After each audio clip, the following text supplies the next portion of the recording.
Bienvenidos y bienvenidas todos y todas por fin a esta presentación del libro Acción Colectiva, Movilización y Resistencia hacia el siglo XXI, que sabéis que ha costado mucho llegar hasta aquí, pero al final hemos llegado, que es lo importante.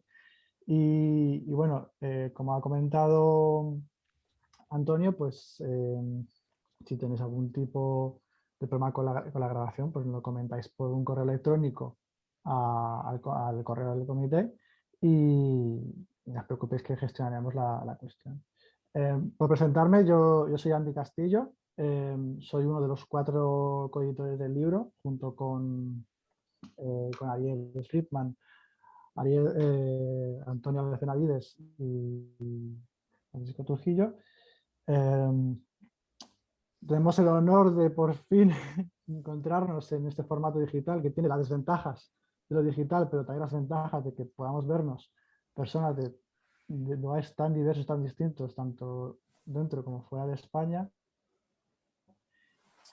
Y nada, comentaros que para el encuentro vamos a intentar todos y todas los micros apagados, por aquello de evitar las distorsiones que a veces ocurren porque pasa un coche o a levantar la taza, pues, o a bajar la taza, se procesa distorsión.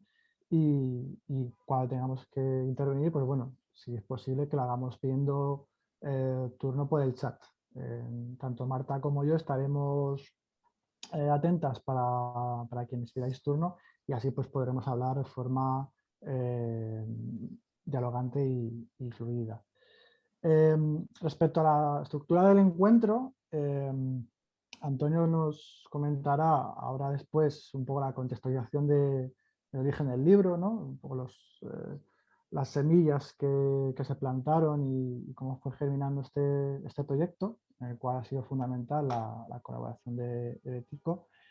A continuación, pues los otros compañeros coeditores harán un comentario, si les parece pertinente algún comentario respecto a todo este proceso, para luego dar lugar a una introducción o una contestación de ideas por parte de Pedro Ibarra, que muchas tenéis el gusto de conocerle por su trayectoria, en el cual pues, bueno, podremos dialogar en torno a los movimientos sociales, que es al final el núcleo que tenemos todas y todos en común.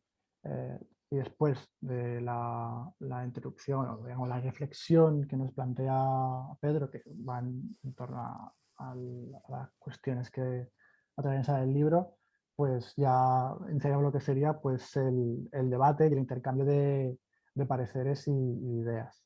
Así que, Antonio, el micro es tuyo, por favor.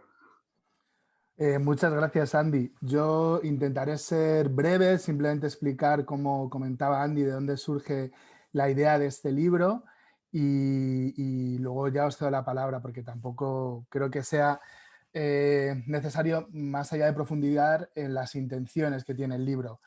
Realmente esta es la segunda parte o el segundo momento de otro libro que editaron, en este caso, tanto Gomer Betancourt como Rubén, que se titulaba Movimientos sociales, acción colectiva y cambio social en perspectiva, continuidades y cambios en el estudio de los movimientos sociales.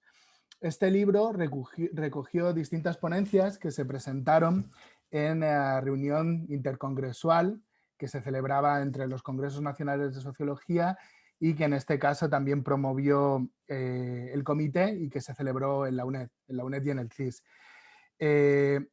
Creo que está claro que el origen o la intencionalidad en este caso de este libro era darle continuidad a los trabajos y a las presentaciones que se habían realizado en el Congreso. También yo creo que tenía una intención rupturista, específicamente con esta lógica de aprovechar académicamente todos los trabajos que realizamos, de intentar bueno, pues cumplir con los estándares, con los requisitos, sobre todo de tendencia anglosajona, que nos hace querer publicar con determinadas características en determinadas revistas y muchas veces perder la esencia de la academia, que al fin y al cabo es intercambiar nuestros trabajos, nuestras opiniones, nuestros intereses, nuestras inquietudes. Creo que también obedece o responde a bueno, un cambio, no sé si es un cambio o por lo menos un interés específico tanto por Gomer como Rubén, por darle una vida nueva al comité. Es decir, que las personas que participemos allí tengamos, más allá de una inscripción, un sentido de comunidad, un sentido de hacer verdaderamente algo, ¿no? En ese encuentro tuvimos la suerte, yo tuve la suerte de conocer por primera vez a Ariel, que gracias a su trabajo en la Fundación Betico nos propuso la idea de dar cobijo a ese libro, de darle más trayectoria al libro a partir, bueno, pues de la Fundación. En ese primer libro se recogieron varias de estas ponencias que se reformularon en capítulos de libros. Es decir, no es un libro, como tampoco es este que estamos presentando, de actas propiamente dicho, sino que se pidió a los distintos autores y autoras profundizar en aquellas cuestiones que consideraran más relevantes para ser incluidas en este diálogo. Una vez que se convocó el Congreso Nacional de Sociología que se celebró en Valencia, también desde el comité, en un trabajo colectivo en el que participaron muchas personas que están ahora en el comité y otras que no están, se acogieron creo que alrededor de 50 o 60 ponencias que se evaluaron, se trabajaron y posteriormente se remitieron a sus autores y autoras. Después de una coordinación y de un encuentro que fue realmente fructífero, se volvió a plantear la idea de recoger estos trabajos en un diálogo que tuviera formato de libro. Después del ingente trabajo que habían realizado tanto Gomer como Rubén, decidieron apartarse, aunque verdaderamente participaron en todo el proceso, nos ayudaron Rubén con una magnífica introducción a uno de los volúmenes y Gomer editando y comentando, aparte de siguiendo todo el proceso, y te dieron la palabra, te dieron la ocasión, perdonad, a otras personas para que participaran como editores en el libro. En ese sentido, también quiero decir que de cara a los próximos trabajos ha sido un trabajo voluntario, muy laborioso, pero también muy enriquecedor. Por lo tanto, os animo que en futuras ocasiones participéis de manera activa en esto, porque más allá del resultado, que evidentemente son estos volúmenes y que se puede plasmar y se puede ver en papel, que es algo también precioso, ha sido una experiencia totalmente enriquecedora a nivel personal y a nivel académico, ¿no? Mis palabras de gratitud hacia la Fundación, hacia Pedro, por habernos dado la oportunidad de hacer el libro son tremendas, pero sobre todo por haberme encontrado con Ariel, con Andy, con Curro, que aparte de excelentes colegas, ahora son verdaderos amigos, ¿no? Creo que además, y es importante reconocerlo, todo este proceso se ha realizado durante la pandemia, mucha parte de ella durante el lockdown, el confinamiento, y eso yo creo que también ha sido tremendamente terapéutico para nosotros. Pienso que también esa calidez se ha recogido en el libro, en un trabajo que hemos intentado cuidar al máximo. Hemos dialogado mucho con los distintos autores y autoras, dándoles nuestra opinión sobre cosas que podrían enriquecer sus capítulos y también dividiéndolo en 3 volúmenes en los que intentábamos que los capítulos en cierta forma dialogaran entre sí.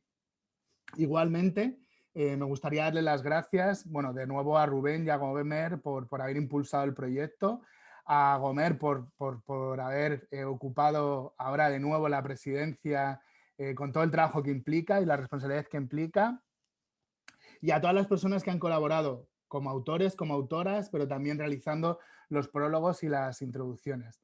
El resultado creo que son un libro recogido en 3 volúmenes magnífico, que recoge trabajos de al menos 6 o 7 países, más de 50 autores y autoras, una temática totalmente variopinta y que bueno, que espero que trascienda más allá de este encuentro y más allá de estos libros en futuros trabajos, en futuros congresos y en futuros diálogos entre todos nosotros y nosotras.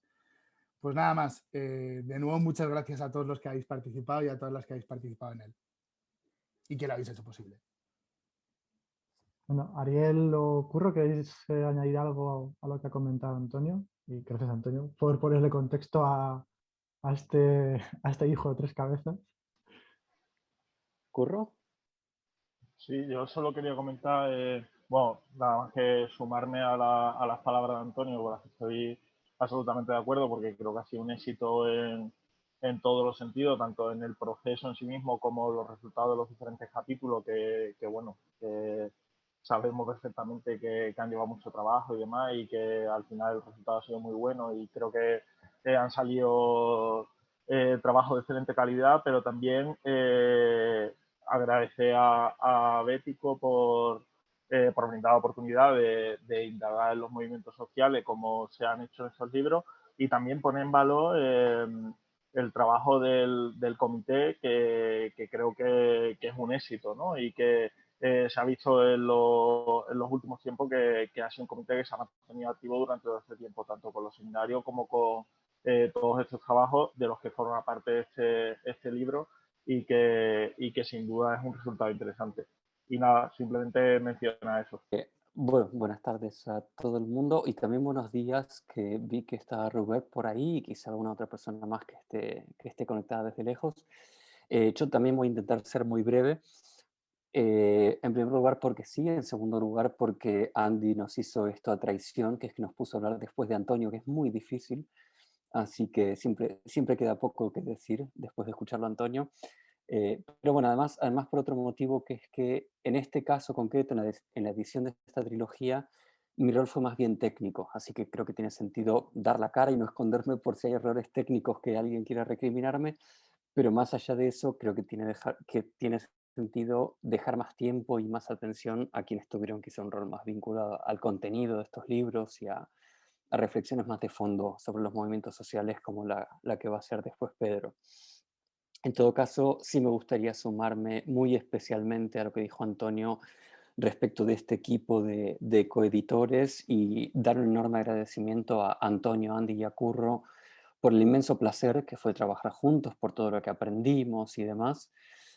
Por pudor no extenderé más este elogio de ellos tres, ni me permitiré cursilerías varias que me vienen a la cabeza, pero me gustaría hacerlo, la verdad, porque realmente me considero muy afortunado por haber dado con semejante equipo.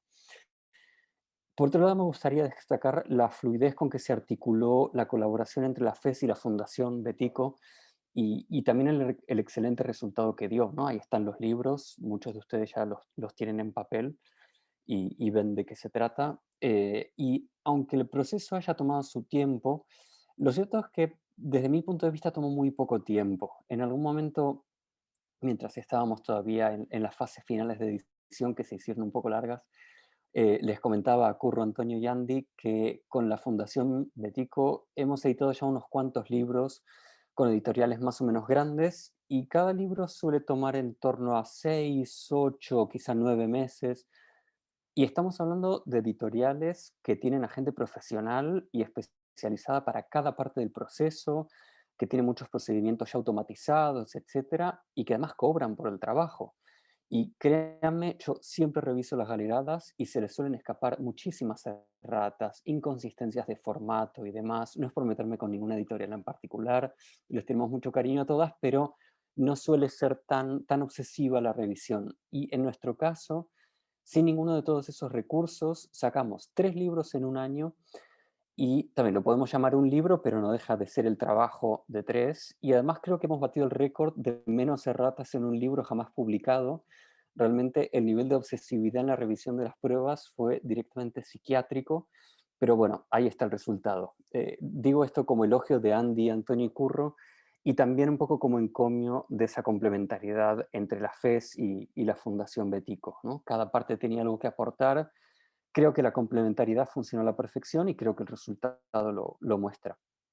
Eh, Sé que las listas infinitas de agradecimientos son más propias de los Oscar o de los Goya que de la presentación de un libro, pero lo cierto es que cuando tanta gente aportó a un proyecto de manera absolutamente voluntaria, y cuando gracias a esas aportaciones el proyecto llegó a buen puerto, creo que lo mínimo es reconocer y agradecer ese trabajo. Así que lo más brevemente posible, me gustaría mencionar al Comité de Investigación en Movimientos Sociales de la FES, con Gomer Betancourt y Rubén Díez a la cabeza, a todos los autores que nos cedieron los resultados de sus investigaciones para que podamos lucrar con ello. Como saben, Antonio se acaba de comprar un pisito en Manhattan con lo que sacó de los libros.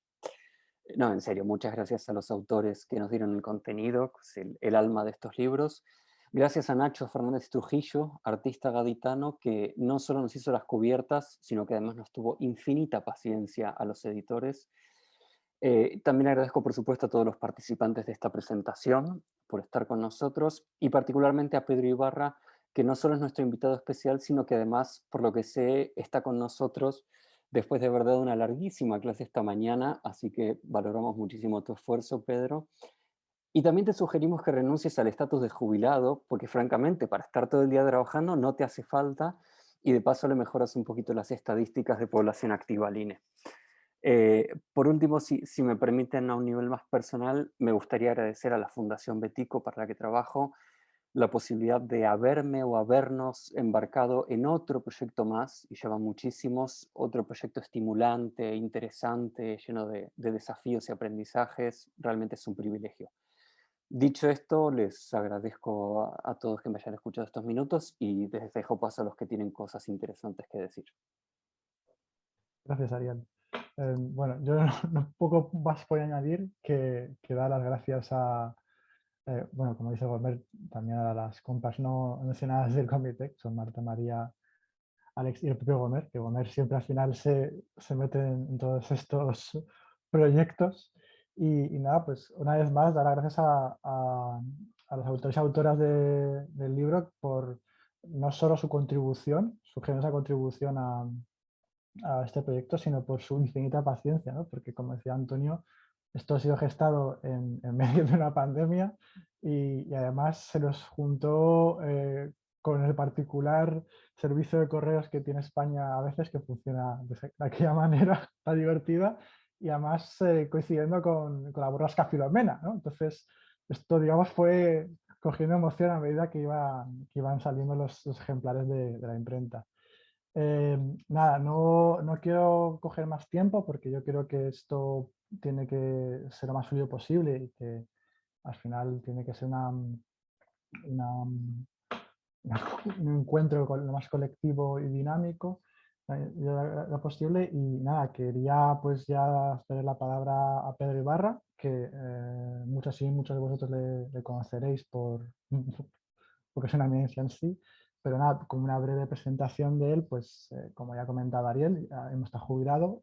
Pedro ha sido catedrático de Historia de las Ideas Políticas y de Ciencia Política en la Universidad del País Vasco, y es codirector de la Fundación Betico. Yo creo que la era de Internet, puedes encontrar muchísimas cosas que ha producido Pedro en estos años, en estos fructíferos años.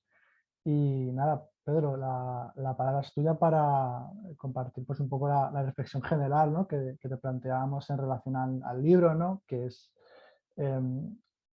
cómo está el estudio de movimientos sociales, qué tipo de perspectivas se están encontrando en el actual momento que vivimos, y bueno, estas discusiones que al final nos llevan horas y horas, pero a ti por ser de la casa te dejaremos unos minutos. Así que nada, Pedro, el escenario es tuyo.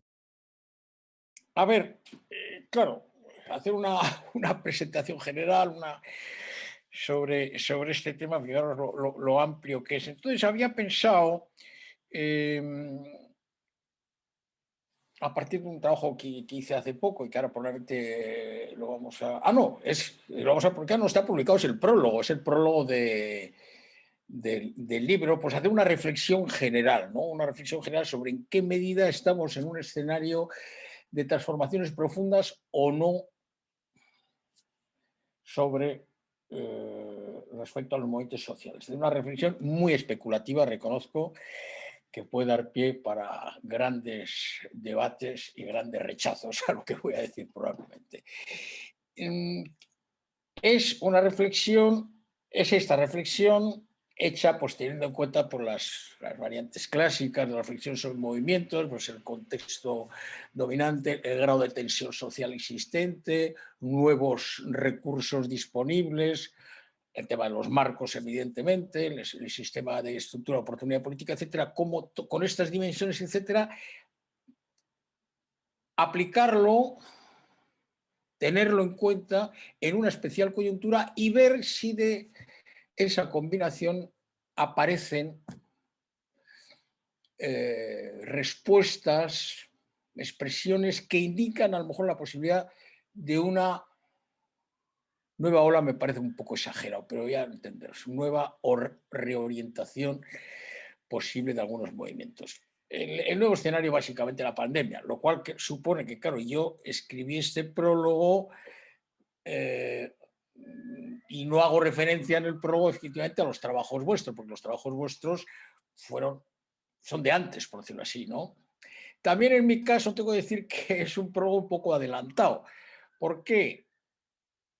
Porque lo redacté y reflexioné sobre este tema, vamos a decirlo, a mitad de la batalla, ¿eh?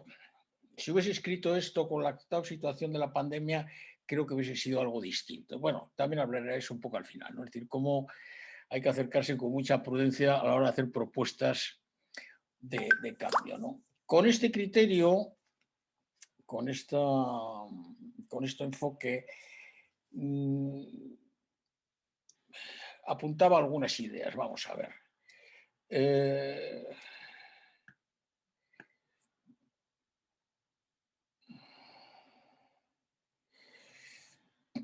Apuntaba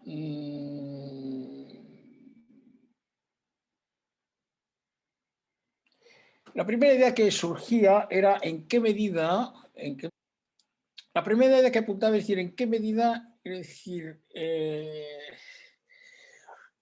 la situación de la pandemia o la crisis de la pandemia ha generado oportunidades para que movimientos y organizaciones pongan en marcha procesos de movilización dirigidos, este es un poco el eje de la reflexión, hacia cambios más sistémicos, ¿no?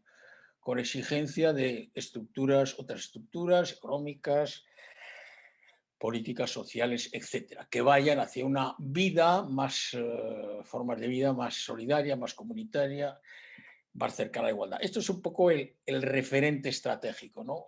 Movimientos que impulsan hacia esa opción más de, vamos a llamarlo, de totalidad, de búsqueda de escenarios complejos, pero a su vez de conjunto diferenciados, diferentes respecto a los dominantes actualmente. O sea, los movimientos dejan, en cierto modo, las opciones más sectoriales y entran en las confluencias hacia nuevos horizontes.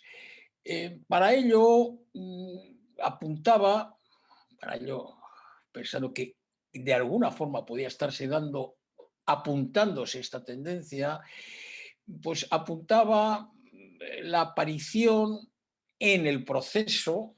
Insisto mucho en que estoy hablando sobre todo de las primeras fases, por situarnos, no sé, quizás hasta otoño o quizá también hasta otoño del año pasado, ¿no? Están apareciendo reivindicaciones, movimientos que están rompiendo una dinámica sectorial y que plantean este escenario, esta estrategia de totalidad. Me parece que habría que destacar el movimiento feminista, que se expresa, por supuesto, a lo largo de todo el año, pero básicamente en sus convocatorias clásicas, en esta idea de búsqueda de transformación global. Yo creo que esto, supongo que en el debate saldrá. Por otro lado, quiero añadir que hay 3 o 4 artículos de los 3 volúmenes sobre el tema del movimiento feminista que me parecen brillantes. Luego ya saben las que le han escrito quiénes son y lo apunto de entrada. Por otro lado, apuntando también estas formas distintas, han aparecido, yo creo que esto se le ha dado a lo mejor demasiada relevancia, pero bueno, sería cuestión de ver, es decir, en qué medida estas respuestas que se dan a través de la historia de los balcones, pero no solo a través de los balcones, sino a través de las respuestas en barrios, en ciudades, en pueblos, de solidaridad, no solo con los que están luchando, por supuesto, contra la infección, contra el COVID, sino también con las consecuencias de la pandemia en el tema de pérdida de de condiciones de vida, el tema del apoyo en la alimentación, de asociaciones de barrio que están operando muy seriamente en esta línea, etcétera. Parece que, aquí siempre hay que hacerse la pregunta, es decir, que esta situación pone en pie esta cultura, vamos a decirlo, una cultura solidaria, una cultura de estar y trabajar con el otro, y que, bueno, y que se expresa en estas reivindicaciones. Está provocado por esta situación, en la pandemia refuerza esta dimensión, que a su vez, claro, es una dimensión cultural que es relevante a la hora de hacer planteamientos estratégicos más globales, más de búsqueda de un escenario comunitario, o no, o simplemente es una respuesta, vamos a decirlo, convencional, que no va más allá que tratar de responder a una situación de crisis. Lo apunto como esto.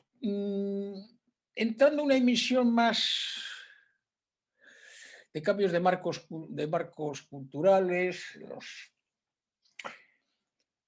aquí sí sería interesante ver hasta qué extremo,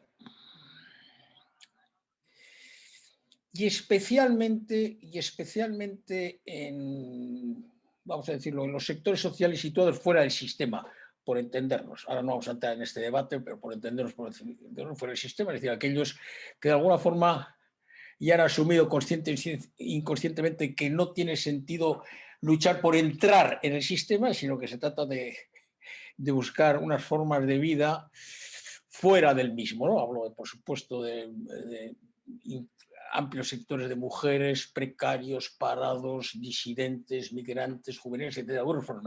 Ya podemos definir con detalle este sector que existe afuera. ¿En qué medida en este mundo, en estos sectores, es decir, ha asumido o ha podido asumir la crisis del sistema existente a través de la pandemia? Yo creo que la pandemia ha exhibido o ha permitido al menos la reflexión de que es el sistema el que está en crisis, el que aparece en crisis, que la pandemia es una expresión mal de un sistema económico, político y social fundamentalmente en crisis. Es decir, esta oportunidad, vamos a decir lo que ha dado la pandemia, a crear una cultura alternativa y radical desde la perspectiva alternativa, parecería, tengo dudas, de que ha podido asumir con más fuerza, con más convicción. Esto lleva tiempo luego de elaboración, pero vamos, el punto de partida puede ser válido en estos sectores, vamos a definirlo, de fuera del sistema o marginales en general. Otro dato, vamos a decirlo, positivo para prefigurar un nuevo escenario de movilización alternativo, ¿no?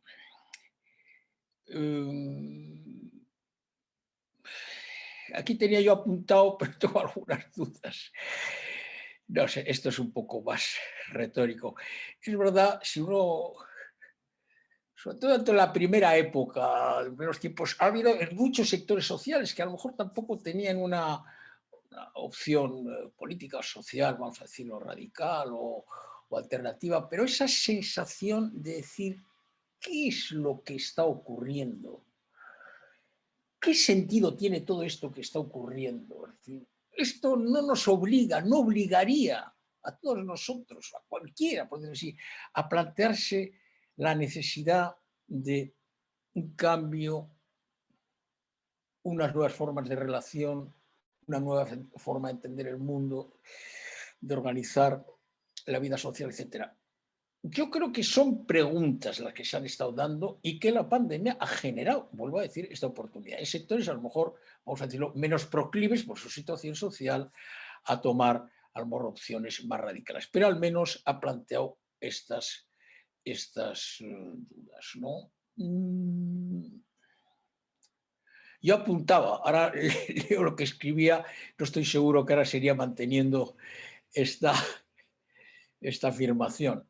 Dice, estas crisis y sus consecuencias han generado en distintos grupos sociales una orientación, al menos un autocuestionamiento de su cultura anterior.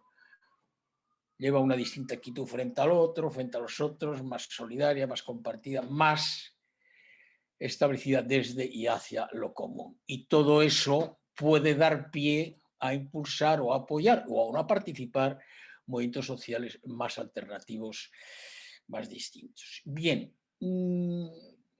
claro, ya aún en esta primera reflexión ya apuntaba que por otro lado esta nueva o aparición de nuevas formas culturales, de forma de entender la realidad, tenían enfrente pues una cultura dominante, la cultura, es decir, en este caso apuntaba yo, es decir, absolutamente infectada por varios virus, el virus básicamente el neoliberal y el virus del miedo y la incertidumbre. Con estos virus la idea es hay que sobrevivir cada uno como pueda y que depender en última instancia, operar dependiendo de los poderes establecidos, punto. Es decir, es esa cultura de la competencia, del miedo, de la incertidumbre, etc.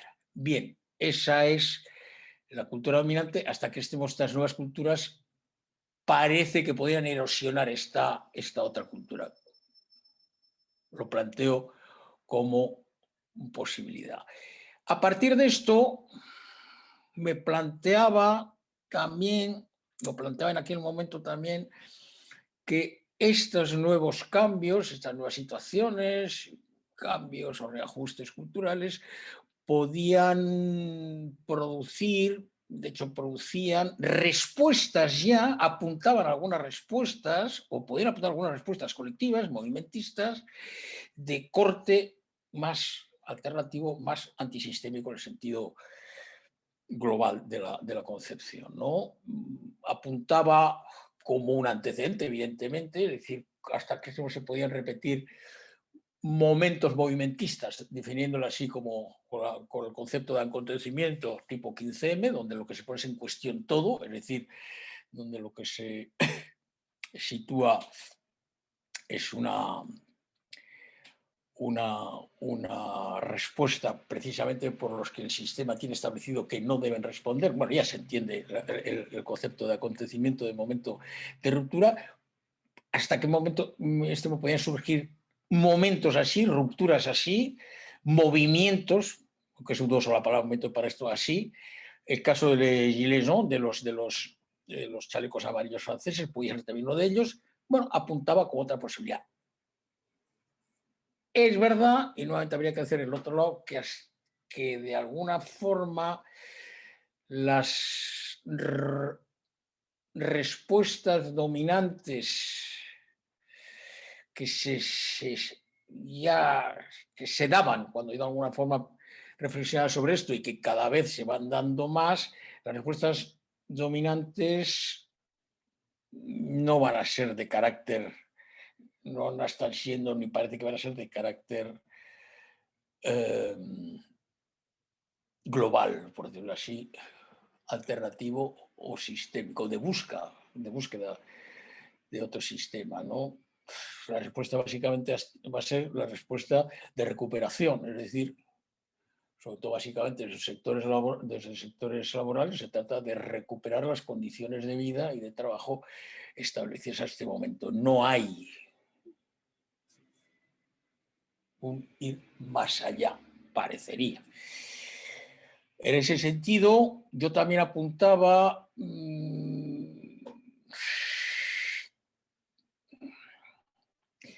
la aparición de respuestas, de nuevos movimientos o de movimientos que a lo mejor tenían un carácter menos activo, pero que estaban entrando.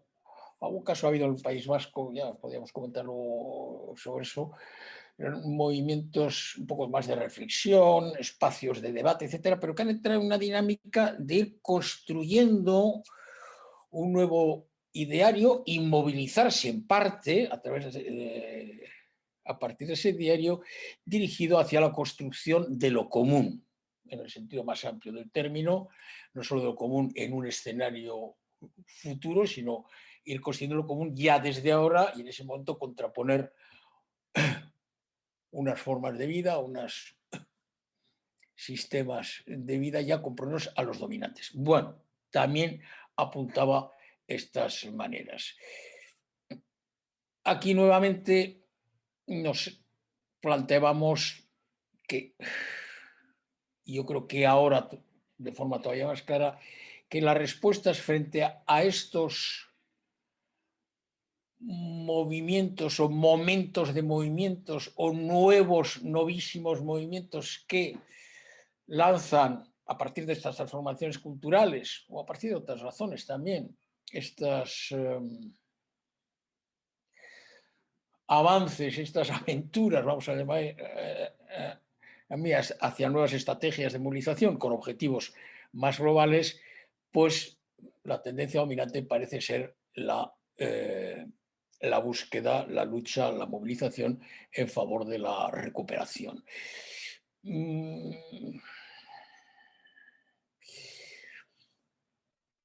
Creo que estamos en esa dinámica. Sí es verdad que al menos, y lo he dicho antes, pero sí me gustaría repetirlo, que al menos sí sería importante detectar y ver en distintas áreas cómo distintos movimientos a lo mejor han entrado en procesos de confluencia con otros y han ido buscando bueno, programas, estrategias, confrontaciones que van más allá de soluciones sectoriales ilimitadas, sino que pretenden, en última instancia, transformaciones más sistémicas. Yo, como apuntaba antes, si queréis luego podemos discutirlo, aquí en el País Vasco hubo una experiencia de confluencia de sindicatos por un lado, pero con otro tipo de organizaciones, de ecologistas, de mujeres, etcétera, que hicieron un programa general. El mismo movimiento de mujeres, no solo el País Vasco, sino también mantiene esta dinámica alternativa y alguna cosa más hay por ahí. Pero bueno, yo eso es lo que planteo y no me voy a enrollar nada más. La cuestión es ver hasta qué extremo podemos discutir sobre eso, hasta qué extremo estamos, vamos a definirlo, en un escenario idéntico, operando con todas las variables disponibles para marcar ese escenario idéntico a la fase prepandémica, o por el contrario, la pandemia está cambiando algunas de esas dimensiones y esos cambios permiten al menos pensar en la apertura de nuevas estrategias. No sé si me he enrollado un poco demasiado, pero bueno, lo dejo aquí. Muchas gracias, Pedro. La verdad es que estimulante es como poco y polémico mucho No más. te oigo bien, perdona, Andy. Ay, vale, no, que te decía, Pedro, que muchas gracias. Yo creo que has dado en los clavos que hay que dar, ¿no? Bueno, pues entonces, tras esta reflexión general de Pedro, pues daríamos paso a lo que sería el intercambio más general entre todos y todas las presentes.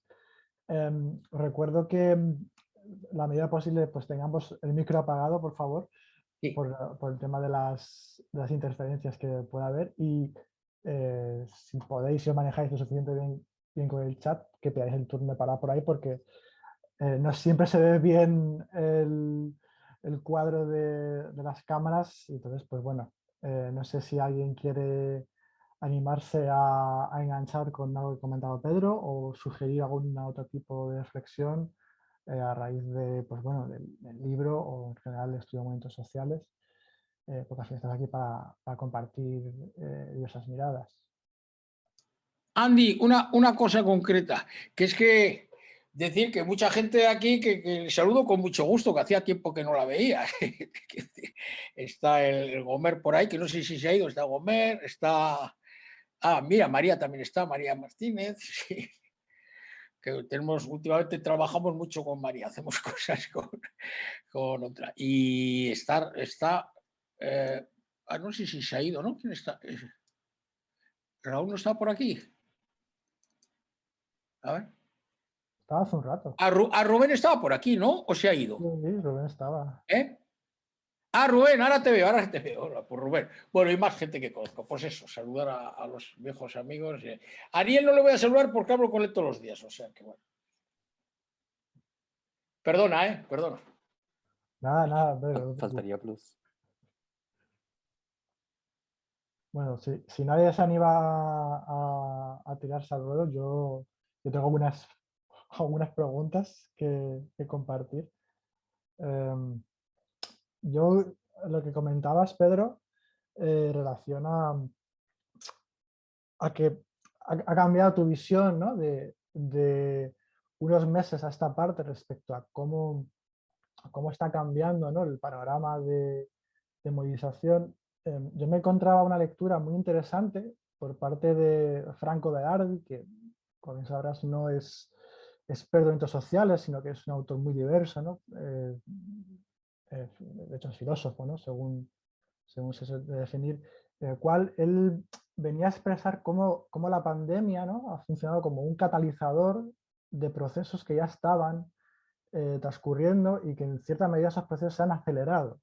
O sea, la pandemia como tal ha cambiado lo que sean los ritmos por los cuales se venían produciendo, pues, por ejemplo, las movilizaciones por parte de los diversos movimientos indígenas en América Latina, parte de las vindicaciones de los movimientos ecologistas en Europa, o mismamente el auge, ¿no? de los movimientos de derecha alternativa, ¿no? Que esto Antonio pues lo conoce muy bien, porque lo sabemos. Entonces, claro, yo me planteaba que sería interesante, ¿no? ver si efectivamente, ¿no? se está produciendo, digamos, este efecto de aceleración en el cambio de las estructuras de movilización y de percepción de la realidad social, porque como comentabas, yo creo que con bastante interés el asunto por el cual aquellas originales vindicaciones de cambio y transformación absoluta del sistema, ¿no? de poner la vida en el centro, como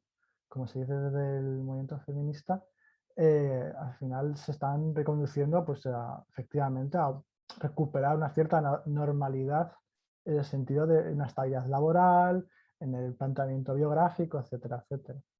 Entonces, pues yo creo que es un debate que habría que considerar, ¿no? en los futuros trabajos que nos propongamos en temática de movimientos sociales. No sé si quieres decir algo, Pedro, que lo he visto con ganas.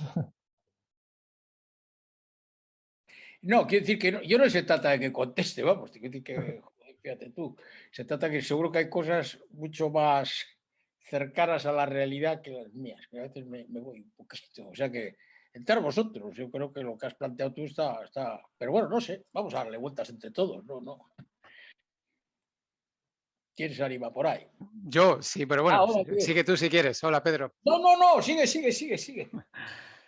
Nada, bueno, básicamente porque Pedro me recordó estos días que hace un año, por estas fechas más o menos, escribí un artículo sobre las movilizaciones durante la pandemia, en inglés, que me lo pidieron para unas charlas que tuvimos y luego se acabó publicando en ese enlace que he puesto ahí de la revista Interface.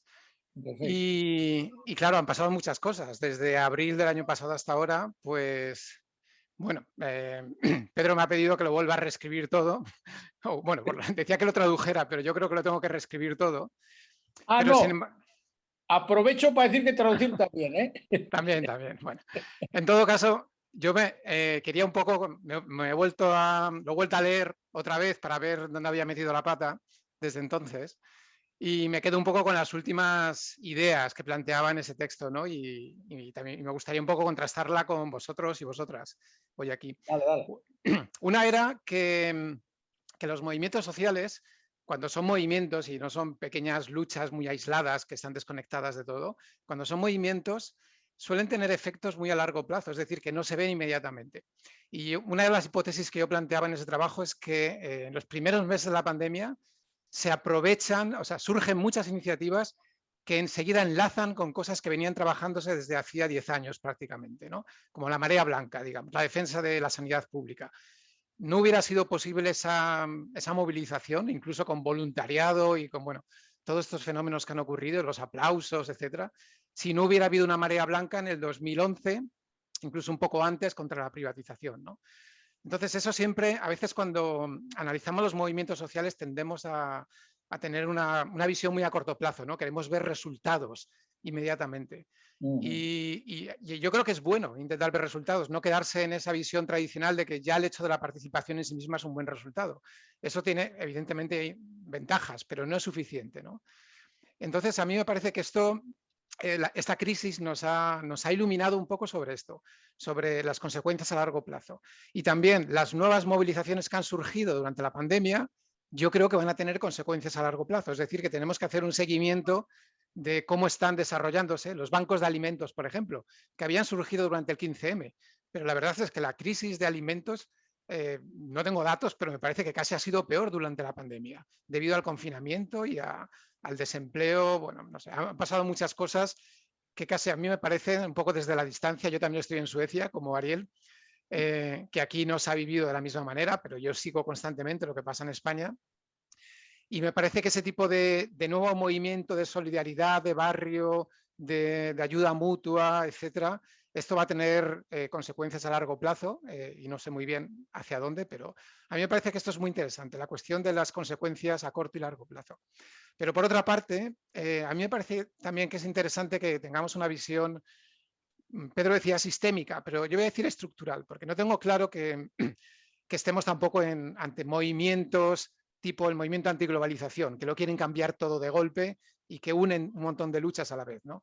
Yo creo que seguimos en una etapa de fragmentación de luchas, pero sí que es cierto que las crisis fuertes del sistema capitalista, tanto la del 2008 como esta, que no deja de ser otra manifestación del sistema capitalista, porque no se ha privatizado la sanidad, porque las farmacéuticas con las vacunas están haciendo su agosto, etcétera, etcétera, es decir, y porque la crisis evidentemente ha pegado más en unos que en otros.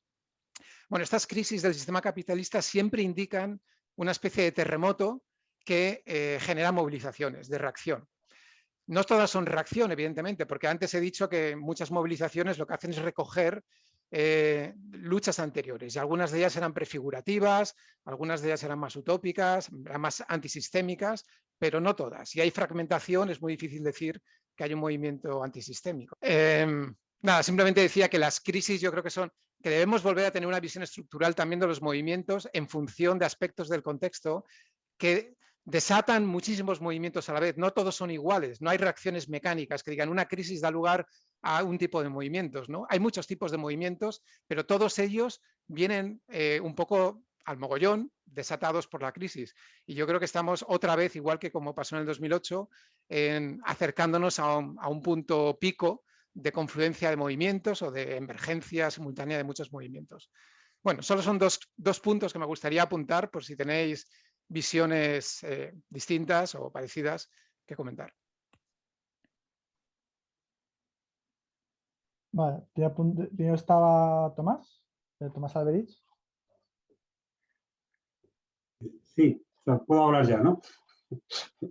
Gracias. Bueno, muy interesante todo lo que estáis planteando. Yo, claro, hablo desde la ignorancia de no haber leído el libro, yo no conocer el libro directamente. Quería apuntar un par de cosas para el debate, por si lo queréis comentar o incluso se plantea en el libro, que no lo sé.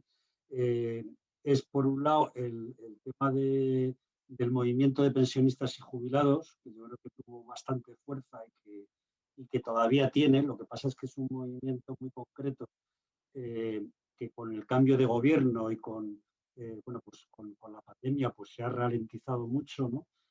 Pero hace un par de años, si nos acordamos, hace 2 o 3 años, pues junto con el movimiento feminista, pues era prácticamente el movimiento que más movilizaciones estaba realizando en la calle, ¿no? Esto lo ligo también a un tema que lo planteo como interrogante, que ha planteado Pedro, ¿no? Que saludo, que hacía mucho tiempo que no le veía, en una serie de aspectos de cambios, etcétera, ¿no?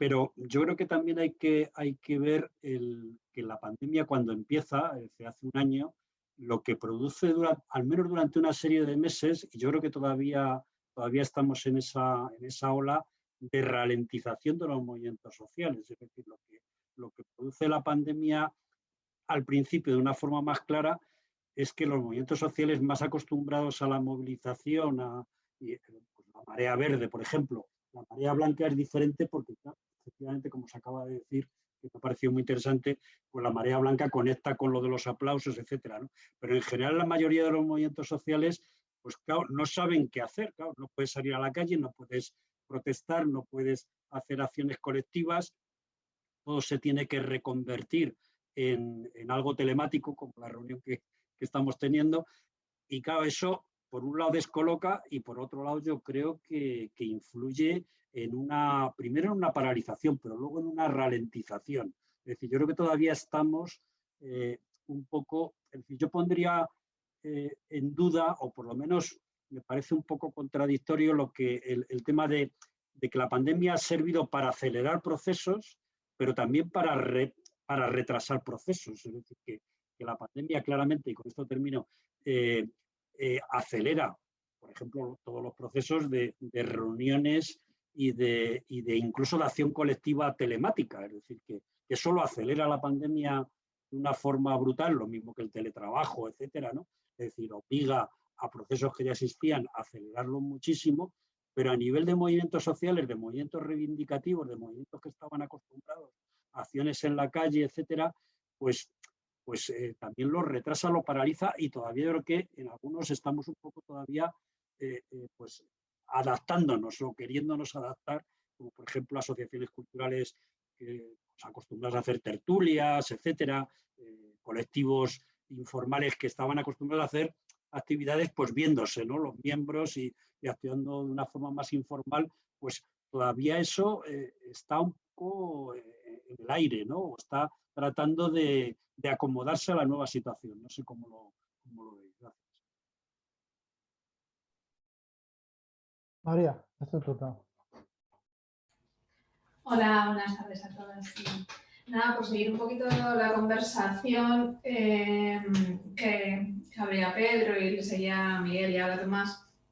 No, estaba planteándome, ¿no? Esto que comentaba Miguel de los bancos de alimentos, que también señalaba Pedro en su intervención, ¿no? Sobre esta ayuda mutua que se ha constituido durante la pandemia y sobre todo en los primeros meses, aunque en muchos lugares sigue, ¿no? Y la revitalización de ciertos movimientos de barrio, ¿no? Y me planteaba que esto también a nivel de teorías de movimientos sociales yo creo que genera algunas preguntas interesantes porque no sé si esa forma de acción como ayuda mutua ha sido muy propia de los movimientos sociales más clásicos. Estoy pensando desde el lugar que he ido trabajando más, que son los movimientos feministas, donde en ocasiones se ha hecho ayuda, se ha proporcionado, se ha hecho ese tipo de acciones, pero la acción propia del movimiento era más reivindicativa de cambio legislativo, de cambio social, de cambio cultural, ¿no? Entonces yo creo que eso genera algunas preguntas interesantes. Y en relación con esto estaba pensando también de nuevo, en el ámbito que yo trabajo, en los movimientos feministas, o que he trabajado durante bastante tiempo, que estas acciones de ayuda mutua, de colaboración, de tal, se han ido articulando durante la pandemia en colectivos, no sé cómo llamarlo, que están un poco en los márgenes del movimiento feminista. Estoy pensando las trabajadoras del hogar, trabajadoras sexuales que han ido organizando sus propias colectas. En el caso de los trabajadores sexuales ha habido bastante, bancos de alimentos organizadas por ellas mismas, para ellas mismas, recogida de dinero a través del crowdfunding y demás, ¿no? Y esto yo creo que también tiene impacto sobre el movimiento feminista en sí mismo, ¿no? Cuando colectivos un poco en torno a ellos, de mujeres con ciertas, o no mujeres biológicas y no biológicas, pero bueno, van articulando otras formas de acción, ¿no? Y ya, o sea, este comentario así, el primero, y la segunda quizás era una invitación, ya que el libro es previo a la pandemia, pero a todos nos tienta y es imposible no hablar de ello, ¿no? Quizás a las autoras y autores que estén en la sala, quizás podrían compartir ¿no? Creo que también igual era la invitación que hacía Miguel antes, compartir un poco en aquellos casos que estudiaron qué ha pasado con esos movimientos durante la pandemia, qué han hecho, cómo lo han hecho, cómo se han enfrentado, qué dilemas han tenido tanto a nivel interno organizativo como hacia los repertorios de acción, ¿no? Que planteaba Tomás, cómo hace un movimiento social cuando no puedes salir a la calle, ¿no? Entonces, bueno, pues no sé, quizás algunas experiencias de esas nos puedan servir para hacer también una valoración que vincule aquel trabajo, que seguro que además se escribió no el año de la publicación, antes, con lo cual, bueno, los procesos ya sabemos siempre cuáles son, entonces yo creo que podría ser interesante. Y nada, gracias. ¿Alguien más anima? Que esto está lleno de lecturas.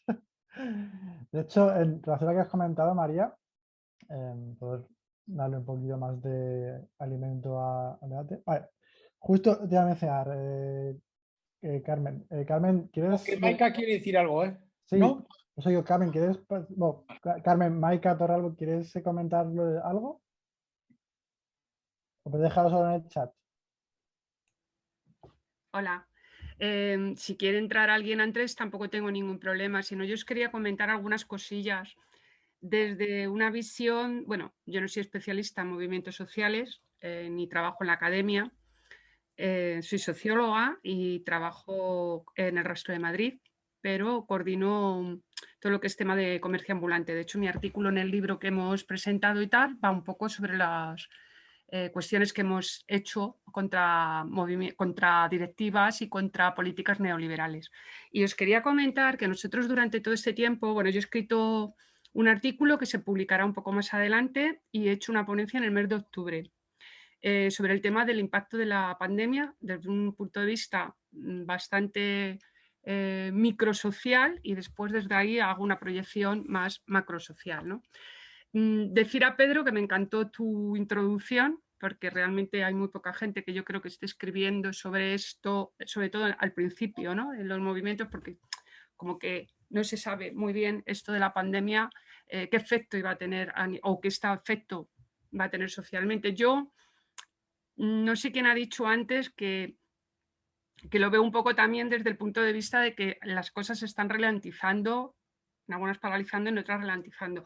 Yo quería contaros un poco que nuestro colectivo en el Rastro de Madrid, durante todo el tema de la pandemia, hemos ejercido muchísima movilización. Hemos hecho más de 28 manifestaciones en la calle, un día por semana, incluso 2 veces por semana, porque lo que sí que hemos visto, y es la percepción que yo tengo, es que se ha intentado aprovechar esta situación para dar una vuelta de tuerca a muchas situaciones. Lo nuestro es un estudio, o sea, es un caso concreto, pero que puede ser también extrapolado a otras situaciones, como también se está aprovechando toda esta situación de crisis sanitaria para, desde mi punto de vista, también dar una vuelta de tuerca, porque yo sí que percibo en general que la gente está o estamos en una especie de shock social, ¿no? Y yo no veo tanto, así que hay movimientos con el tema de los bancos de alimento y todo esto, y nosotros también nos hemos movilizado, pero en general yo creo que nos está costando mucho reaccionar, porque está todo como cambiando muy rápido y no se sabe muy bien por dónde va a ir. Pero en nuestro caso, por ejemplo, concreto, que en comercio ambulante en general, pero en el Rastro de Madrid en particular, que somos 1000 familias, lo que ha intentado, por ejemplo, el ayuntamiento ha sido aprovechar la crisis sanitaria para desmantelar el rastro. Lo ha mantenido cerrado 8 meses y nosotros hemos tenido que hacer muchísimas movilizaciones en la calle para desmontarles sus tesis, porque se basaban en argumentos de sanidad y de seguridad, de que no era posible instalar el rastro porque era un foco de infección y demás. Y a pesar de que nosotros planteamos un proyecto de reabrirlo con el 50% de los puestos y situando todo de tal manera que cumplía perfectamente con todas las normativas sanitarias, ellos se basaban en que había zonas enteras que no se podía instalar el rastro y lo desmantelaba, lo trasladaba fuera de la ciudad y tal. Y hemos tenido pues 28 manifestaciones en las calles, conseguimos el apoyo de epidemiólogos, de algunos expertos en seguridad y emergencias, y después de salir mucho los medios de comunicación y a pesar de todo, pues hemos logrado irles desmontando poco a poco su argumento hasta que logramos que toda la oposición política votara a favor de nuestro proyecto y en contra del proyecto del ayuntamiento, y logramos reabrirlo a finales de noviembre. Esto, por supuesto, no es un movimiento social como tal, pero sí es un caso concreto de que a pesar de la pandemia también se pueden hacer cosas, pero que también se está aprovechando toda esta situación para, bajo mi punto de vista, mantener también a la gente bastante quieta, bastante parada. Bueno, no quiero enrollarme mucho más porque bueno, yo presenté una ponencia en octubre en un espacio de psicología humanista porque he sido también afectada por el COVID, que estuve ingresada muy grave un tiempo. Y además también estuve en la residencia de mi hermana, que yo soy su cuidadora principal, y vi cómo estaba funcionando todo el sistema sanitario por dentro, ¿no? Me comunicaron muchos relatos, tanto los sanitarios de un lado que de otro, y a partir de ahí hice esa ponencia y ahora he hecho un artículo sobre una panorámica social. Y yo no soy muy optimista, sinceramente, con cómo, a ver cómo lo explico, cómo a nivel macro se puede estar gestando todo esto, incluso de los fondos europeos, qué cambios pueden haber. No soy muy optimista. Pienso que vamos a tenernos que despertar porque creo que estamos un poco, en general, la sociedad parada, que no terminamos de reaccionar, excepto en algunos contextos concretos, ¿no? Bueno, quería simplemente transmitir esto. Muy bien. Gracias, Carmen. La verdad es que es interesante lo que comentas del artículo. Perdona, Pedro. Robert tenía la palabra. ¿Te ¿Quién? pongo después de Robert? Sí, hola. Hola, Sí. buenos días desde aquí, desde México. Saludar a Perico y a Ariel y a todos, a Gomer, a Miguel, bueno, a todos ustedes, ¿no? La madre de Deus, si eres el Robert, no me había dado cuenta. Me cago en 10. Robert. Sí, lo que pasa es que porto el cabello Estás recogido. muy cambiado. Si tienes un aspecto así como estoy todo igual. peinado. Antes Es tenías una... porque me he peinado mucho y me he hecho una trenza, pero estoy igual que siempre. Años y de ti. Bueno. Oye, aprovecho para saludarle también al Tomás, que hacía tiempo que nos veíamos, Tomás. Y al Miguel, que no te he reconocido, Miguel, lo siento. Perdona. Pues Miguel, yo también... te recuerdo que el día 1 de julio es fecha a tope. Tenemos Bueno, a medias. Perdón. me alegro que estés bien, Pedro, y me alegro mucho de saludarte. Bueno, Pedro ya sabe que es como un padre académico para mí, que estuvo en mi tribunal de tesis y en fin, ¿no? Estuve con él en una estancia en el País Vasco hace muchos años, ¿no? Y bueno, y hemos trabajado juntos muchas veces y muy contento de estar aquí. Pues sobre lo que comentabais, la verdad es que, bueno, estoy en una investigación de la red Claxo en el que estamos haciendo un estudio sobre los movimientos juveniles en pandemia, básicamente en América Latina, ¿no? En 7 países, aunque también en España, también está colaborando gente de España. Y hemos hecho 167 cuestionarios a activistas y de diversos movimientos juveniles. Y bueno, estamos ahora todavía empezando a hacer el análisis, ¿no? Pero así preliminarmente, muchas de las cosas que habéis dicho, pues sí se dan, ¿no? O sea, hay una intensificación de la interacción, digamos, telemática a nivel organizativo, sobre todo.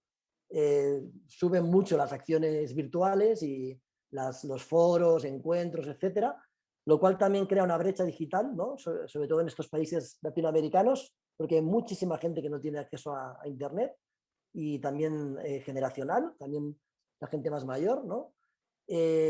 Por otro lado, es verdad que en general al principio hubo como una bajada de los movimientos y de hecho me parece que en España no se han producido ese tipo de movimientos, pero en América Latina hubo una serie de movilizaciones contra la violencia policial durante la pandemia y el hostigamiento hacia los jóvenes, ¿no? Que no cumplían algunas medidas o según la policía no cumplían y ha habido varios muertos, tanto en México como en Chile, en Argentina, por acciones de la policía contra jóvenes, ¿no? Y esto generó también algunos movimientos puntuales de protesta contra la violencia policial.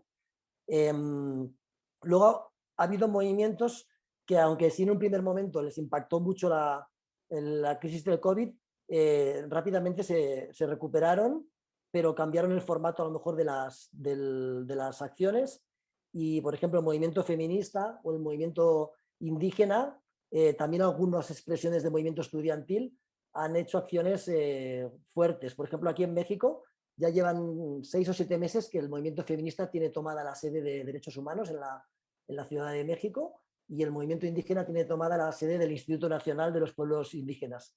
Ambos con demandas pues, muy urgentes, porque, por ejemplo, la violencia de género ha aumentado durante la pandemia, ha aumentado el feminicidio, y los pueblos indígenas están sufriendo más que nunca el expolio y por parte de empresas mineras, etcétera, ¿no? Y también de macroproyectos, como es el caso en México del Tren Maya, etcétera.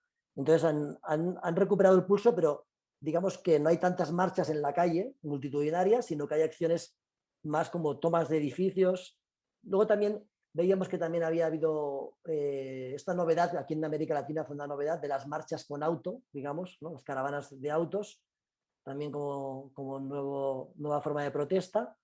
¿Qué más? Y bueno, en el movimiento que nosotros presentamos y que estudiamos en el libro, que es el movimiento Ocupa, pues lamentar la pérdida de Toby, de la Biblioteca Social Reconstruir, que murió víctima del coronavirus, ¿no? Un histórico del anarquismo y del movimiento Ocupa mexicano.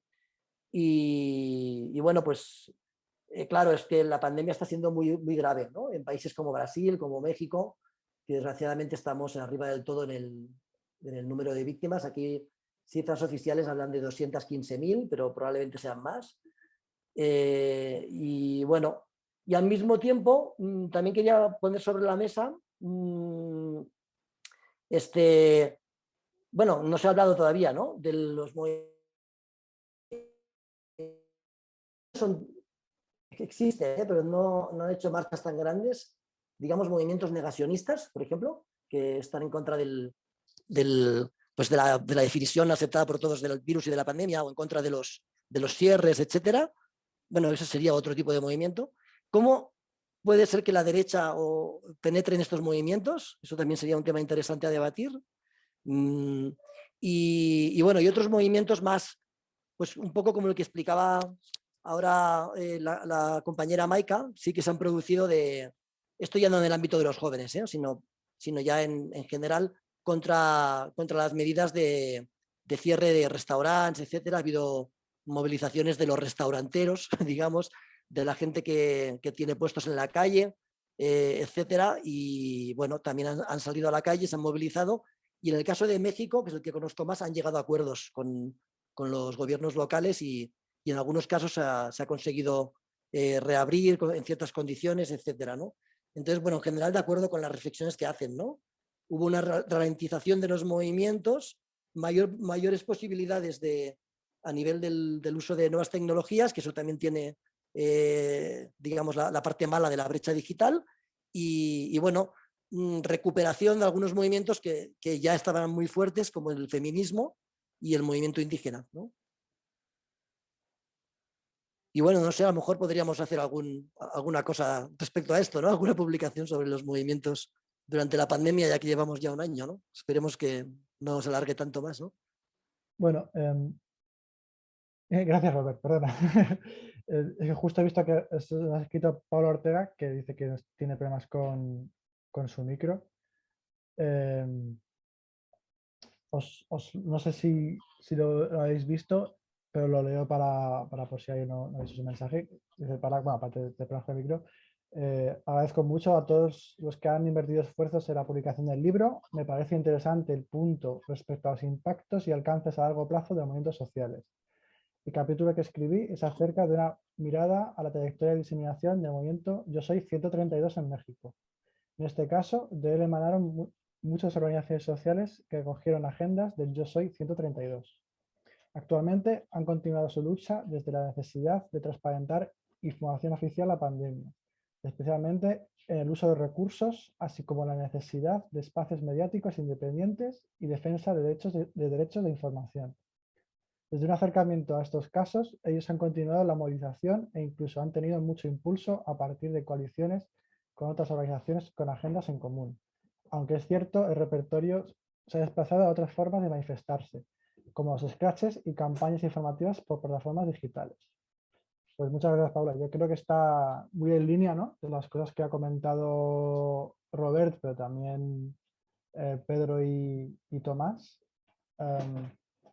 Yo añado un poco la cuestión de que creo que todas estas miradas que estamos proponiendo en el encuentro de en torno al libro sí que adivinan, ¿no?, digamos, estas tensiones, ¿no?, que por una parte aceleran ciertos procesos, pero al mismo tiempo se ralentizan otros muchos, al mismo tiempo que hay una gran cantidad de espacios de reinversión, ¿no?, que dicha reinvención se da en un contexto microsociológico, como comentaría Carmen, porque yo creo que eso es interesante, ¿no?, a la hora de estudiar movimientos sociales, que es verdad que por lo general, quizás con el efecto del 15M, ¿no?, o general de toda la ola de indignación global del 2011, nos ha llevado a analizar los movimientos sociales un poco desde perspectiva macro, ¿no? O sea, si no es una macro manifestación, si no es una súper acampada, si no hay grandes números, ¿no?, si no hay un WUNC, como diría Tilly,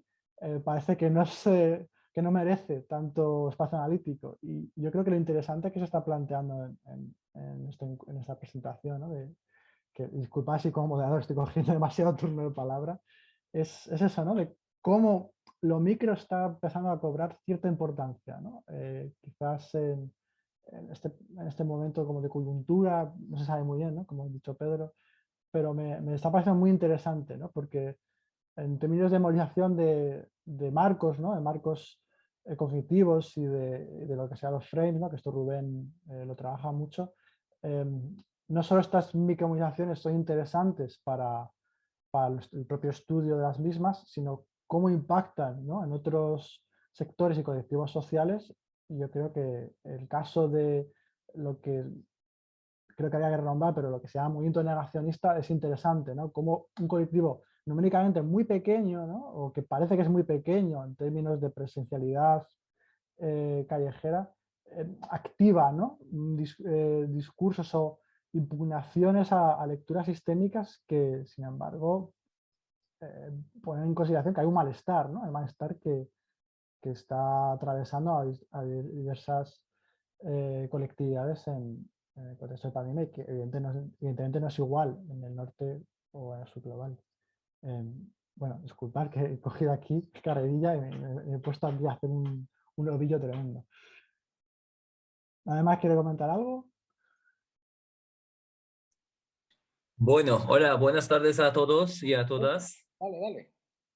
Sí, bueno, no quería hablar, pero luego me he animado un poco. En primer lugar, lo siento porque llevo mucho tiempo sin practicar el castellano, entonces, bueno, he entendido todo, pero igual me va a costar un poco expresarme, ¿no? Bueno, en primer lugar, muchas gracias por este evento. La verdad es que me parece brillante, ¿no? Y yo estoy en Turquía, llevo ya aquí 5 o 6 años trabajando en universidad pública aquí en Ankara. Y después de haber escuchado lo que habéis reflejado respecto a los movimientos sociales bajo las condiciones de pandemia, todo me suena un poco como nosotros también tenemos la pandemia, ¿no? Los efectos graves de la pandemia, pero desde el punto de vista de movimientos sociales, bajo un régimen autoritario, creo que tiene unos impactos mucho más negativos que positivos, porque por ejemplo aquí en Turquía voy a poner 2 ejemplos. El movimiento feminista, que tiene un relevo bastante importante aquí, bajo las condiciones de pandemia, por ejemplo, ha sido aplastado gravemente, ¿no?, por el gobierno autoritario, o porque el gobierno lo utiliza como el pretexto para que la gente no salga a la calle. Por ejemplo, el gobierno se retiró del Acuerdo de Estambul contra la violencia de género y muchas mujeres y los grupos LGBTI querían tomar la calle para protestar en contra y era imposible por los gobernadores, ¿no? Y por otro lado también en la Universidad de Bósforo hubo un par de protestas por parte de los movimientos estudiantiles, también por el mismo motivo han sido aplastados gravemente. Entonces, creo que condiciona bastante el régimen político donde estos movimientos tienen, digamos, existencia, ¿no? Solo quería hacer ese matiz y bueno, una vez más, muchas gracias a todos y a todas y es un gusto saludaros a todos. Gracias, Baris. La verdad es que la perspectiva de otras regiones siempre es súper importante, ¿no? Porque al final, es verdad que nos estamos mirando mucho en lo que es Europa y decirte que tu castellano está impecable. Ya me gusta a mí hablar turco o con esa misma fluidez, o sea que muchas gracias. Robert, ¿le quieres dar tú? Que habías pedido la palabra. Es que me había dejado una cosa, ahora lo estaba escribiendo, pero os lo digo muy brevemente, que también provocó en un principio el objetivo de esta investigación que les comentaba, ¿no? Y es que si había habido una especie de criminalización, ¿no? de la población juvenil, atribuyéndoles pues, que incumplían las normas, eran vectores de contagio, etcétera, etcétera. Y si eso a lo mejor tiene que ver con algunos estallidos de movilización, como por ejemplo los disturbios ante la entrada en prisión de Pablo Hasél, ¿no? Es decir, lo digo porque efectivamente es un tema grave, ¿no? De agresión a la libertad de expresión y de falta de libertades pero al mismo tiempo eran jóvenes, básicamente los protagonistas, y probablemente tenga algo que ver, o al menos a mí se me ocurría, ¿no? Cuando desde aquí, desde México, veía los disturbios en Barcelona, ¿no? Sí, perfecto. Perfecto, Sí. Pedro. Dale, Pedro, y luego a Marta. No, es que quería decir un par de cosas. Es que me voy a tener que ir, no os importa, ¿no? Porque ya, sí. Y quería decir un par de cosillas antes. Bueno, yo es que no lo he dicho antes, pero ahora lo digo totalmente en serio. Lo ha dicho Ariel y todos vosotros. A mí los 3 tomos me han impresionado, de verdad os lo digo, ¿eh? La calidad, no voy a hacer una relación de todos los artículos, porque además tengo que decir que como tengo un poco más tiempo por razones de jubilación, me los he leído todos. Y me parecen, pero de un nivel buenísimo, lo digo de verdad, ¿eh? No es eso. Con lo cual, yo creo que hay que seguir trabajando. Me pregunto, yo creo que aquí en este debate han salido cosas bastante interesantes.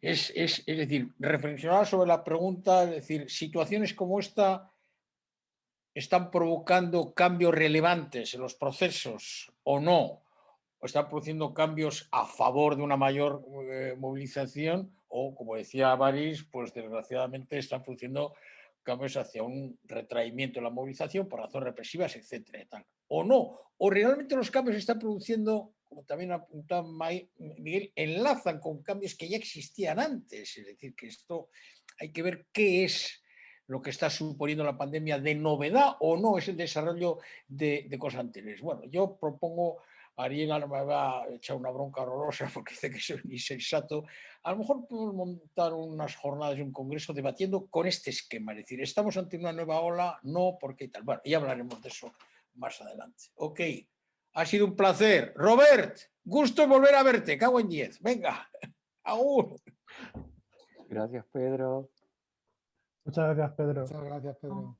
Bien, pues Miguel, ¿querías comentar algo? ¿O estaba despidiéndote de Pedro? Sí, no, también.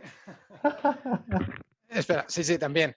No, lo que pasa es que lo que me ha sugerido la intervención de Baris es que yo hago también mucho seguimiento de lo que ocurre en Hong Kong, porque viví allí casi 4 años y bueno, estuve muy implicado cuando hubo el movimiento de los paraguas, el Umbrella Movement, luego me marché, pero he seguido pues, siguiendo un poco las movilizaciones que ocurren allí y lo que ha ocurrido durante la pandemia es muy, muy singular comparado a otros lugares del mundo. Y es algo que, bueno, no sé si habéis estado siguiendo también un poco, pero bueno, quizás yo por los twitters que tengo, la cantidad de gente que sigo y demás, pues vas viendo como mucho más detalles de lo que es la vida, la movilización allí. Y se han producido fenómenos muy, muy curiosos, pero también es cierto que, por sintetizar aquí, porque no voy a contar aquí toda la historia, que China ha aprovechado, el Partido Comunista Chino, ha aprovechado el shock de la pandemia para dar el golpe definitivo a a la poca democracia que había en Hong Kong. Ha sido, pero brutal. Lo que ha pasado en unos pocos meses durante época de pandemia ha sido muy brutal. Y eso que la pandemia no ha sido tan grave en Hong Kong, porque los países asiáticos, como sabéis, están muy acostumbrados primero a llevar mascarillas, después reaccionan bastante bien ante este tipo de... Ya han tenido otras pandemias anteriormente y además no fue tan grave como ha pasado en Europa. Digamos que empezó antes, pero también se controló mucho antes, ¿no? Y una cosa curiosa es que el movimiento pro independencia de Hong Kong, podemos decirlo así, o pro democracia en Hong Kong, fue muy activo en los primeros meses de la pandemia para, digamos, ejercer un poco de control social y parar las movilizaciones, autopararse un poco después de que habían tenido una represión muy fuerte, ¿no? Eso fue un fenómeno muy interesante. De hecho, se escribieron muchos artículos sobre el papel del movimiento como agente casi sanitario, pero inmediatamente después China reaccionó de una manera brutal, ya no solamente contra el movimiento pro democracia, sino contra todos los políticos y partidos democráticos, y la situación ahora mismo está por los suelos, básicamente. La cantidad de gente que está arrestada es tremendo.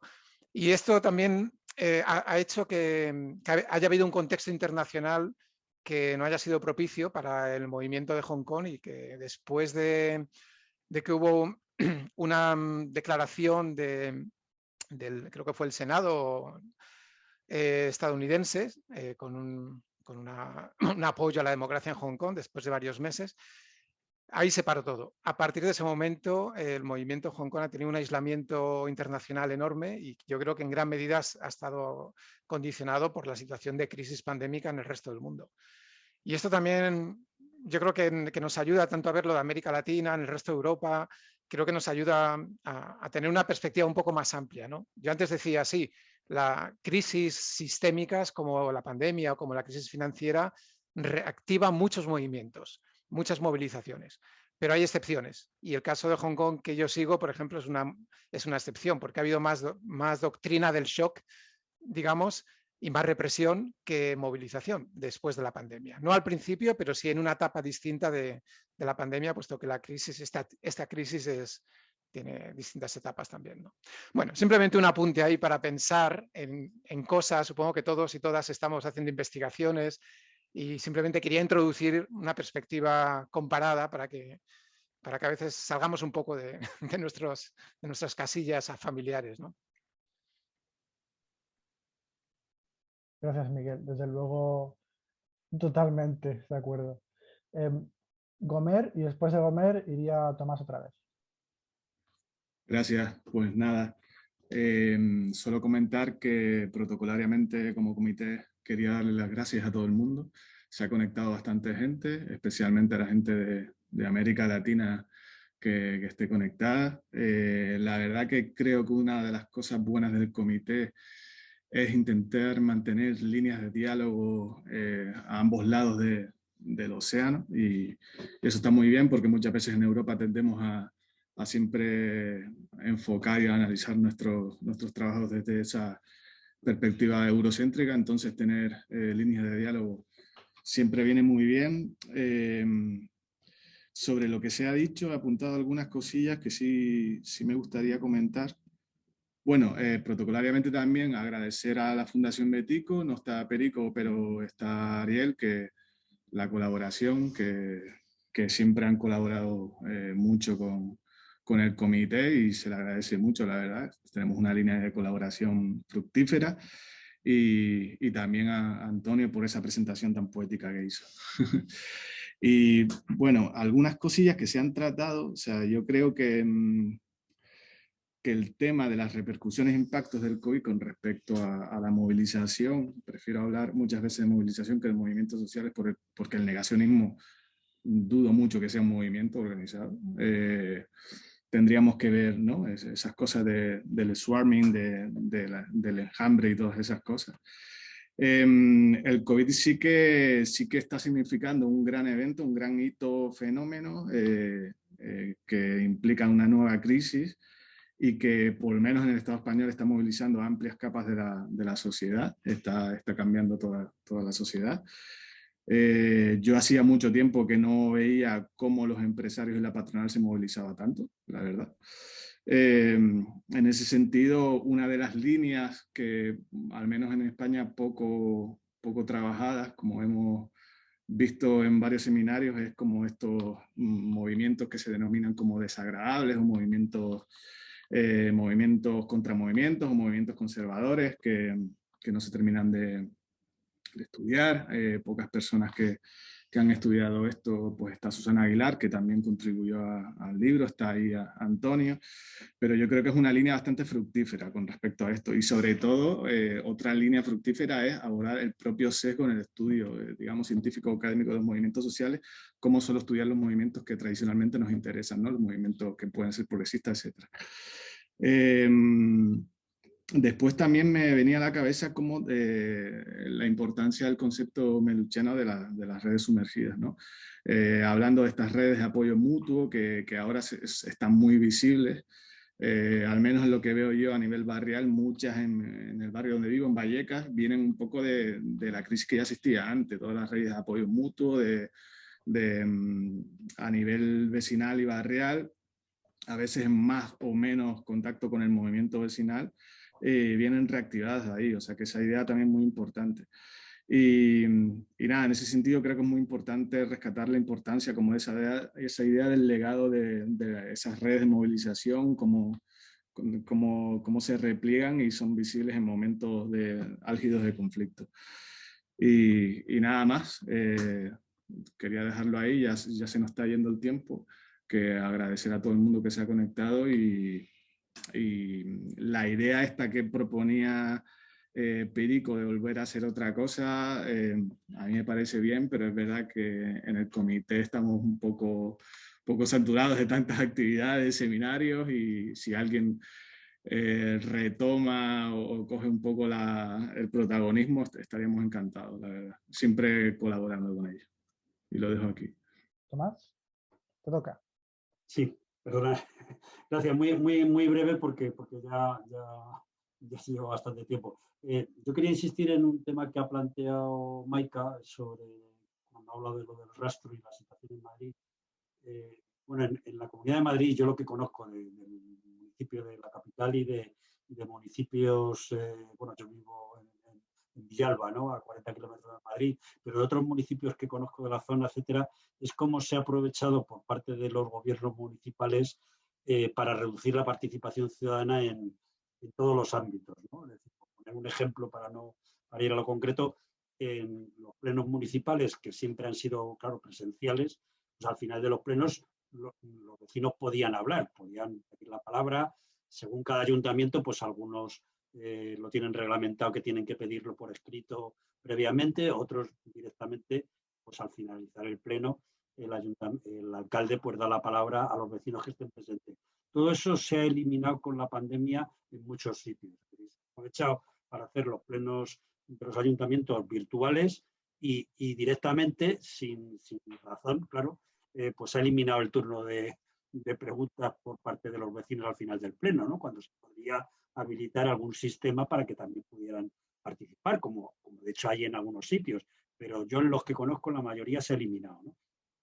Y luego también, y termino, claro, en la Comunidad de Madrid y más todavía en Madrid capital hay una hiperpolitización, ¿no? Que realmente es una hiperpartidización de cualquier movilización, ¿no? Es decir, cualquier movilización, incluso hasta como se ha visto las colas del hambre, los comedores comunales, etcétera, que también efectivamente en 2011, 2012 se producen muchos, pues por un lado se les ensalza, por otro lado se les criminaliza y se utilizan por parte del debate político, lo cual está suponiendo para cualquier colectivo social, etcétera, pues una presión brutal, ¿no? Es decir, que por un lado se reduce la participación ciudadana como algo reconocido, habitual, etcétera, ¿no? Curioso porque lo que se comentaba de Hong Kong, ¿no? Salvando las distancias, pues claro, se aprovecha a nivel micro, se aprovecha también aquí para reducir esferas de participación, ¿no? Y entonces, bueno, pues Yo también lo planteaba un poco como pregunta, pero bueno, ya por la hora que es, por si en otros sitios también conocéis, en otros municipios, que esté ocurriendo este tipo de procesos de aprovechamiento de ese pequeño poder municipal que son los ayuntamientos para reducir aún más la participación, ¿no? Gracias. Dale, Maika Carmen Torralbo. Además, creo que Tomás Carmen podrá pues, especialmente completar esta consideración que has apuntado. Bueno, yo puedo comentar desde nuestro ámbito. Bueno, soy la portavoz del rastro, pero también soy la coordinadora de la Plataforma Estatal de Comerciantes Ambulantes a nivel estatal. Y sí que ha pasado en otros municipios la reducción de la participación tanto de las asociaciones de vecinos como de colectivos, como por ejemplo nosotros que somos comerciantes ambulantes. Pero hay diferencias. Por ejemplo, en el Ayuntamiento de Valencia fueron todo el rato mucho más partidarios de negociar, en este caso con los representantes de los mercadillos, que es un espacio, como sabéis, al aire libre y que perfectamente se estaban sacando todas las actividades a la calle. Sin embargo, en nuestra actividad nos estaban limitando muchísimo. De hecho, sigue estando limitando. En cuanto hay un pico de subida de la pandemia, de los casos, rápidamente los mercadillos reducen la cantidad de puestos que podemos montar, aunque estemos al aire libre, por ejemplo, ¿no? Y con espacios sobradamente de distanciamiento social, con mascarillas, con gel hidroalcohólico y tal. Y yo sí que he observado en distintos lugares que se está aprovechando claramente para esto. En el caso de Madrid ha sido brutal. Porque, por ejemplo, nosotros en Madrid, solamente en el rastro, no en la comunidad, que somos más de 10.000 familias, pero en el rastro somos 1.000 familias.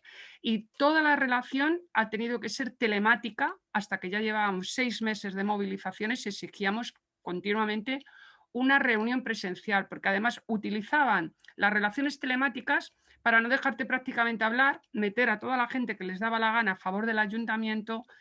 Prácticamente no te dejaban hablar ni llegar a ningún sistema de negociación de ningún tipo y al final era una manipulación total y absoluta. Lo que también considero que es muy importante en cualquier movimiento social o, como decís, movilizaciones, por supuesto, es buscar las alianzas con los medios de comunicación. Nosotros podríamos haber hecho miles de movilizaciones que si no tenemos al final un eco con los medios de comunicación, no hubiéramos logrado que al final, los últimos meses, no había lugar donde no fuera el alcalde que le preguntaran qué pasaba con el Rastro de Madrid, que era el único mercadillo, por ejemplo, de todo el Estado español que permanecía cerrado y no por cuestiones sanitarias. Hay intereses porque están en el corazón de la ciudad y ahí pues se mezclan también con otros intereses, ¿no? De cómo se quiere transformar la ciudad para intereses concretos y cómo voy barriendo los espacios colectivos, porque el caso del rastro no solamente es mi puesto de trabajo y el de mis compañeros, es que es un espacio al aire libre colectivo que tiene funciones de encuentro social, intergeneracional y es muy simbólico, aparte que tiene toda una historia y una cultura. Entonces, sí que yo he observado claramente que se está aprovechando en la mayoría de los casos para, con la excusa de la pandemia, con la excusa de que no nos podemos encontrar, frenar ese tipo de participación social, ¿no? Y bueno, desmontarlo cuesta, pero nosotros lo hemos logrado, ¿eh? Y estamos escribiendo sobre ello y publicaremos más cosas de cómo hemos logrado hacer ese movimiento permanente y cómo hemos logrado que la gente aguante 8 meses movilizándose 2 veces en semana y mantener un mínimo de gente en la calle, a pesar de que estaban muchos de ellos en las filas del hambre y con muchas situaciones de necesidad. Gracias, Carmen. Yo creo que la perspectiva situada aquí es fundamental, ¿no? No solo las apreciaciones teóricas a los estudiantes sociales. Curro me ha pedido la palabra y yo creo que después de Curro ya podemos ir cerrando un poco el encuentro, que puede decir que ha sido intenso, ¿no? Con intervenciones muy, muy interesantes y muy jugosas y sobre todo con miradas, digamos, muy, muy aliadas, ¿no? Así que, Curro, dale. Sí, era precisamente por ir cerrando un poco y ver un poco la perspectiva y además hacer una reflexión vinculando con el libro, porque, bueno, en todo, si os fijáis, en todos los encuentros y reflexiones que ha habido en los últimos tiempos, la crisis sanitaria y de la COVID y la pandemia ha pasado a tener un lugar central. Sin embargo, creo que con el libro pasa una cosa que es interesante, es que justo estas investigaciones tenían que se resolvían o se publicaban justo antes de que llegara esto, ¿no? Y sin embargo, esto me hace pensar una pregunta, y plantear una pregunta que yo creo que deberíamos hacer, ¿no? Que bueno, si leemos estos capítulos, vemos que hay una tendencia a la adaptación a nuevas realidades de distintos tipos en muy diferentes contextos. Y si esto también ha supuesto una aportación para una adaptación por parte de los movimientos en un momento como este, ¿no? Yo creo que precisamente muchos de los ejemplos que se dan en el libro y de los que se han tratado ahora mismo, como el que mencionaba Robert o el que mencionaba Maika y demás, creo que es un buen ejemplo de eso, ¿no? Como hay una tendencia actualmente a esta actualización. Y nada, simplemente agradecer a todo el mundo que ha participado y bueno, decir que ha sido un placer participar en este libro. Pues bueno, con este último usuario de la intervención, pues yo creo que ya podemos cerrar la presentación. Ya podemos consumar, ¿no?, la ceremonia con la cual el libro ya ha sido editado, impreso, enviado y presentado. Y como comentábamos al principio, pues bueno, siempre hay hambre de más, ¿no?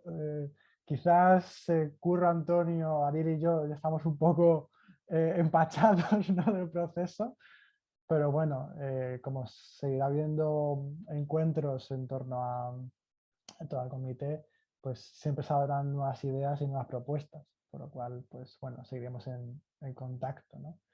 Entonces, nada, agradeceros una vez más a todos y a todas por haber sacado un hueco en estas apretadas y telemáticas agendas que ahora tenemos todas ahora mismo.